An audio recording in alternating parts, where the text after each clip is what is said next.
নমস্কার বন্ধুরা, আজকে আমি বানাবো আমসত্ত্ব। আগে আমটাকে আমি ভালো করে ছাড়িয়ে নিয়েছি, নিয়ে পুরো রসটাকে বের করে নিয়েছি। যে এবার আমি মিক্সিং গ্রাইন্ডারে মিক্সি করে নেব।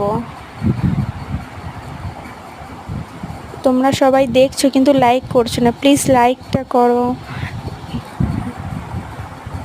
লাইক করো, সাবস্ক্রাইব করো। আমটাকে আমি মিক্সি করে নিয়েছি, ভালো করে দেখে নেবেন। এবার আমি কড়াইয়ে দিয়েছি, কড়াইয়ে আমি 50 গ্রাম মতন চিনি দিয়েছি, ওইটা ভিডিও করা হয়নি। তোমরা কে কোথা থেকে দেখছো কমেন্ট করে জানিও। তোমরা সবাই ভিডিও দেখছো কিন্তু লাইক করছো না।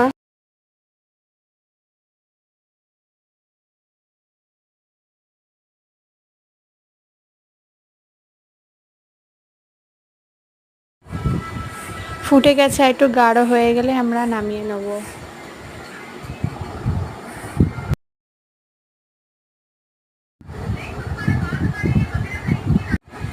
এবার আমরা থালায় নামিয়ে নেব। এবার রোদে দিয়ে 2 দিন দিলে হয়ে যাবে আমাদের আমসত্ত্ব। রাধে।